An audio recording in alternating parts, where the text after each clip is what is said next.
Olá pessoal, tudo bem? Continuando em nosso curso de engenharia de software, né? Agora nesse tópico aí de ferramentas específicas que as bancas gostam aí de cobrar. Nós vamos falar agora do Selenium, tá bom? Vai ser um bloquinho um pouquinho mais curto porque cai poucas questões sobre essa ferramenta e normalmente só vai cobrado quando sai especificamente no edital. Se não tiver lá no seu edital escrito lá a palavra, não cobra, tá?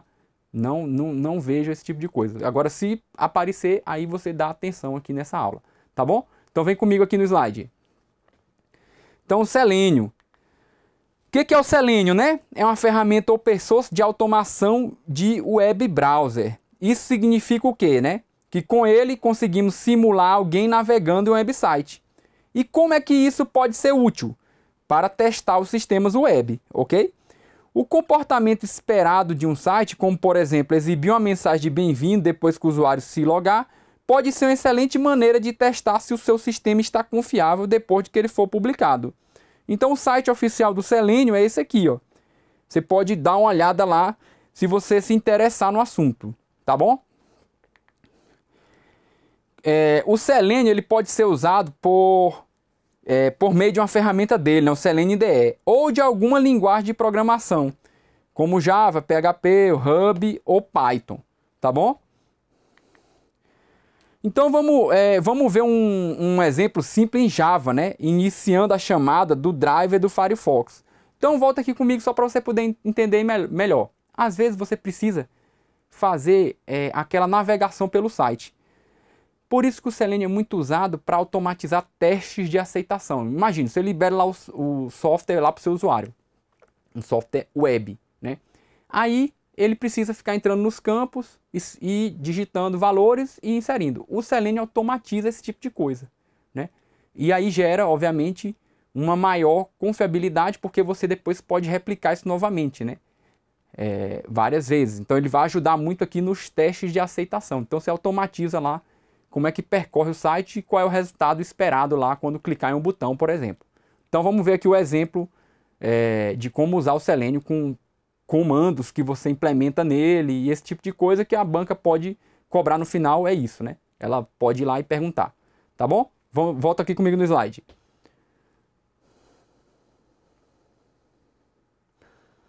Aí, olha só. Então, ó, vamos ver um exemplo simples em Java iniciando a chamada. Então tem esse tal do WebDriver, já fica ligado aqui. Aqui é um exemplo no Firefox, então ele tem o WebDriver para vários browsers, tá? Em seguida a gente diz que o URL a gente vai acessar, então a gente dá um driver get aqui na URL. Depois, usando o método getPageSource, então, ó, é o tipo de comando, isso aqui você codifica. Eu vou mostrar uns códigos fontes aí para automação com Selenium. Aí você dá um getPageSource, obtendo todo o HTML da página e testamos se ele possui o título da nossa aplicação. Então na nossa aplicação aqui, que é referência aí que está lá no slide, né, do livro, eu faço esse minhas moedas. E aí, System Out Pin, Homepage OK. Se ele puxar esse minhas moedas, ele vai dizer que a homepage retornou. E aí, fecho lá o driver, ok? Então isso aqui serve para testar o quê? Ver se a página, por exemplo, está no ar, né? Eu vou lá, clico, automatizo, né? Ele vai acessar o URL, vai ver se o HTML que retornou tem essa palavra, se tiver, ok. E aí algumas funcionalidades do Selenium, né? Possui diversas utilidades interessantes, como usar também o Google Chrome ou Internet Explorer. É só mudar o driver lá, dizer a referência, né? Tirar screenshot das telas que navega e também rodar seus testes em paralelo em várias instâncias e diversas máquinas.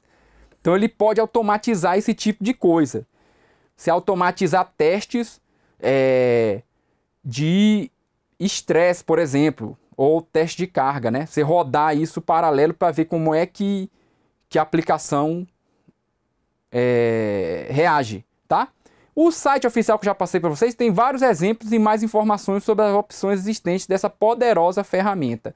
Então é uma ferramenta muito utilizada. Aí olha só, quando é que a gente usa, né? Para fazer os testes de aceitação de uma aplicação web, né? Os testes de uma aplicação web costumam ser bastante trabalhosos. A cada nova versão lançada da aplicação, existe um conjunto de funcionalidades que sempre precisam ser testadas repetidas vezes, ou inúmeras vezes.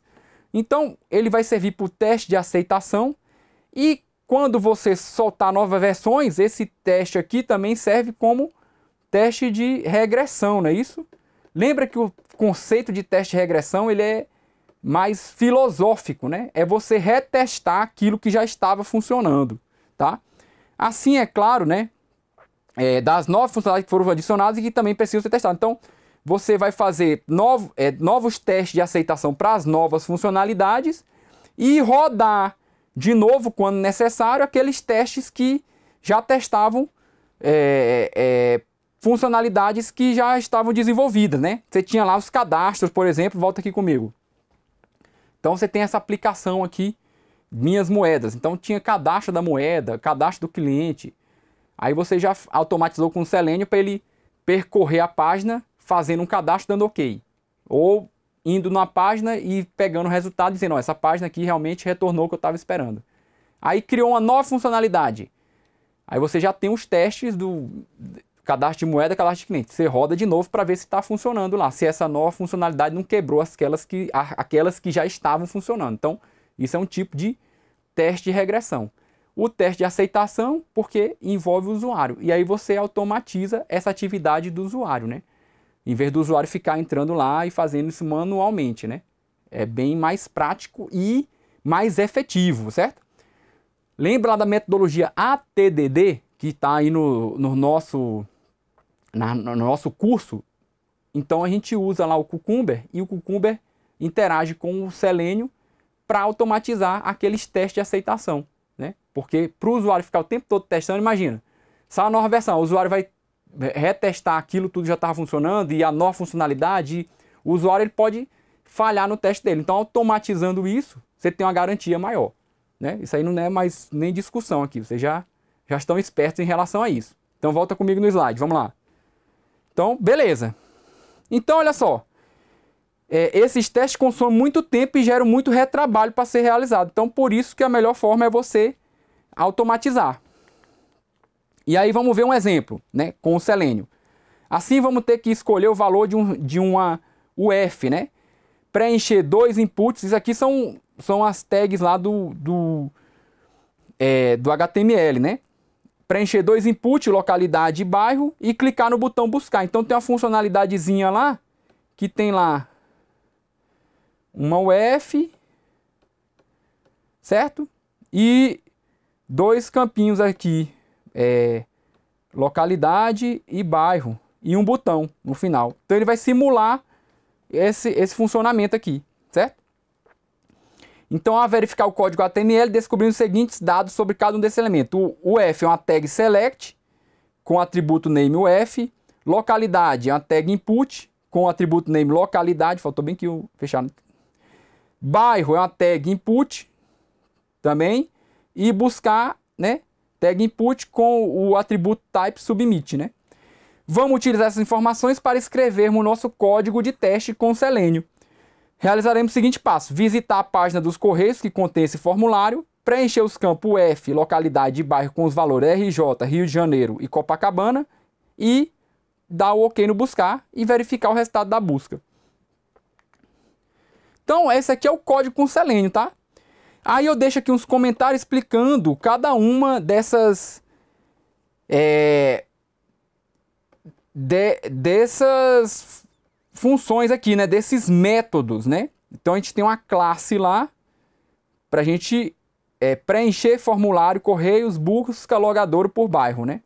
Aí você vai lá abrir um drive que vai ser o Chrome, certo? Então esse browser que você vai usar vai ser o Chrome. Você visita a página dos Correios, aí você diz lá qual é o endereço. O endereço aqui está cortado, certo?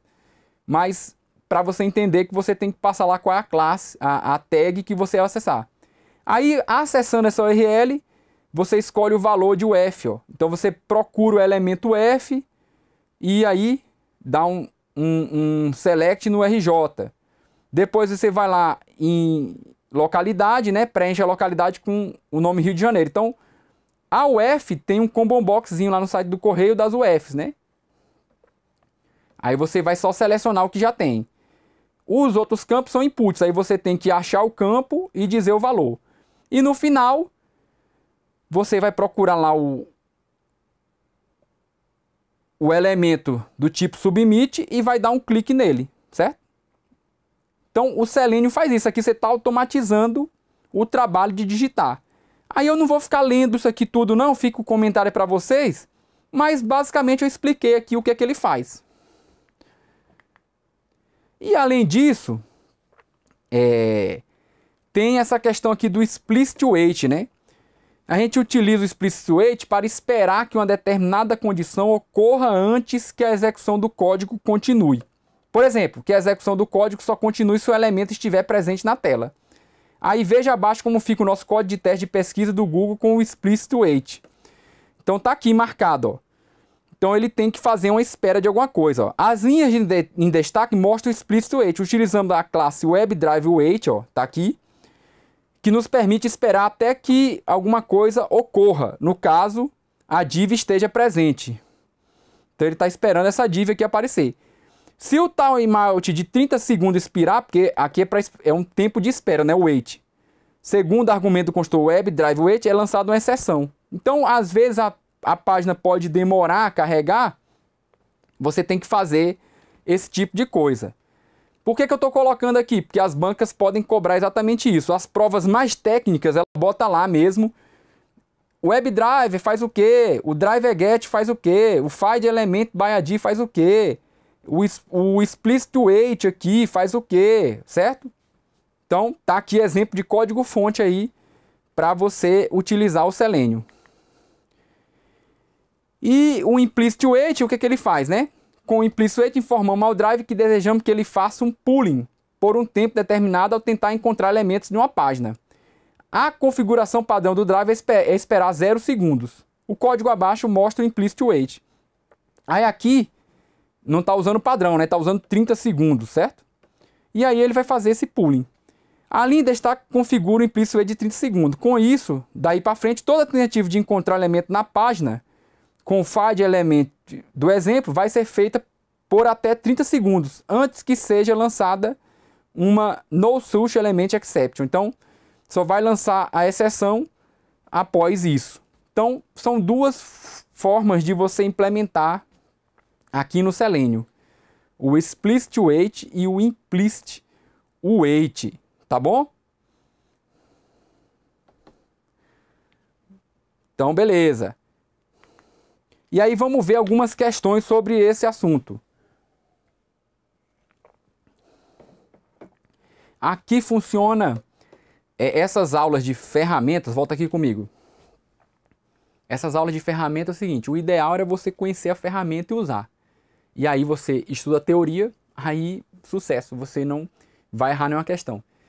Se você já usa a ferramenta, aí você tem que dar atenção na aula, na teoria, porque às vezes você usa sem saber o que está usando, né? Você já usa lá o implicit wait e não sabe nem o que é que ele está fazendo. E nem sabe que existe o outro tipo. Aí a banca pergunta da teoria dessa coisa e você erra. E aquele que nunca viu, tá vendo agora. Aí você tem que exercitar com questões, ver aqui a teoria, aqui, o básico que eu passei, e às vezes, se o concurso você tiver mais tempo para estudar, ir nas aulas de referência ou ir lá no site do Selenium para ver como é que ele funciona melhor. Que aí você consegue matar as questões. Agora o ideal seria você conhecer a ferramenta e estudar a teoria. Isso seria o ideal. Não tendo tempo, você também não se preocupe, porque as questões desses assuntos na prova, elas acabam sendo reduzidas. Quando cai uma questão, duas no máximo, né? Se for prova do CESP, aí pode cair uma ou duas, mas aí é aquela história, né? Concurso também você tem que ter um pouquinho de sorte, né? Muito difícil você saber o edital todo, todos os pontos. Se você souber o edital todo, todos os pontos, aí você vai ser aprovado com certeza. Então, você tem que fazer essa escolha aí, né? Na hora do estudo, né? Na hora da sua preparação. Se você tiver tempo, aí você aprofunda. Então, com essa aula aqui, você consegue matar a maioria das questões.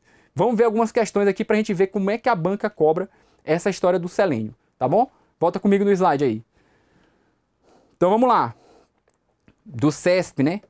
Aí, olha só. Em relação ao desenvolvimento orientado a teste, automação de teste com Selenium e por aí vai, né? Aqui o foco é a nossa questão é sobre selênio. Vamos ver aqui o que ele está perguntando. O IDE Selenium é um ambiente que permite transformar um documento XML em outro documento XML. Ele também pode adicionar elementos novos no arquivo de saída, rearranjar e ordenar elementos, testar e tomar decisões sobre quais elementos mostrar. Então, tá certo ou tá errado? O Selenium faz isso? Nessa aula de hoje você entendeu que o Selenium faz isso que está aí nessa questão? Vamos ver a resposta. Errado, né, gente? Gente, eu não falei que o Selenium faz nada disso, né? Pelo amor de Deus. Então, olha só. Selenium IDE é um ambiente integrado de desenvolvimento para script de teste automatizado. Ele é implementado como uma extensão do Firefox e permite gravar, editar e depurar os testes. O Selenium IDE inclui o Selenium Core, permitindo que você facilmente e rapidamente possa gravar e reproduzir os testes no ambiente real que seja executado. Então, esse negócio de edição de XML, aqui não tem nada a ver com o Selenium, tá bom? Item errado, tá? Aí apresenta aqui algumas outras aplicações do Selenium, tá bom? Então, vamos passar para a próxima. Aí, olha só, sempre FCC, né? Vamos lá. Para utilizar o Open Source Selenium, um analista deve conhecer suas atuais e principais ferramentas. Uma delas é a que permite distribuir os testes em múltiplas máquinas, reduzindo assim o tempo gasto na execução de uma suíte de testes. É ideal para escalonar suíte de testes grandes ou que deve ser executada em múltiplos ambientes. Essa ferramenta é o Selenium. Como apresentei ali antes, aqui é outra ferramenta do Selenium. Então o Selenium tem várias ferramentas, tá? Aí estou apresentando algumas para você ver como é que a banca gosta de cobrar. Então, que ferramenta é essa? Essa é muito difícil você acertar, né? Mas aí eu trago, né? Sempre lembra disso. Trago a questão que aí você conhece. Aqui você pode errar, não pode errar no dia da prova. Então, ó, letra E. O Selenium Grid faz parte da suíte Selenium, especializado em executar vários testes em diferentes navegadores, sistemas operacionais e máquinas em paralelo. Então, o Selenium Grid é que faz isso. Beleza, galera? E aí a gente já encerra o bloco um pouquinho mais curto, né? Volta aqui comigo. Então o Selenium, ele faz isso. Eu mostrei um pouco de código-fonte dele, né? Implementação do Selenium. Você vai fazer concurso que tenha o Selenium lá no edital mais específico, cargo mais técnico, aí você tem que se preocupar um pouquinho com esses detalhes de implementação. Porque se você procurar, você vai ver que tem questões que perguntam. Do WebDriver, ele dá um método lá e pergunta o que ele faz. Então tem que conhecer melhor. O que eu passei aqui é uma visão geral aí da maioria das coisas que eu achei nas questões. Só que as bancas não cobram só aquilo que ela já cobrou, né? Ela pode variar. Então já fica aí essa aulinha aí sobre o Selenium, com as características principais dele, né? Aquele aluno que nunca ouviu falar, agora ouviu, e aí é continuar estudando, tá bom? Assunto que são poucos cobrados, esse de ferramentas, bem mais específico, mas dependendo do concurso você tem que estudar, não tem jeito, tá bom? Então, encerra um bloquinho um pouquinho mais curto, mas a gente passou aqui o que a gente precisava passar sobre essa ferramenta que é muito legal. É muito legal trabalhar com o Selenium, já fiz curso com ele e gostei muito, tá? Valeu, então, a gente encerra sem mais delongas aí e até mais, galera. Valeu!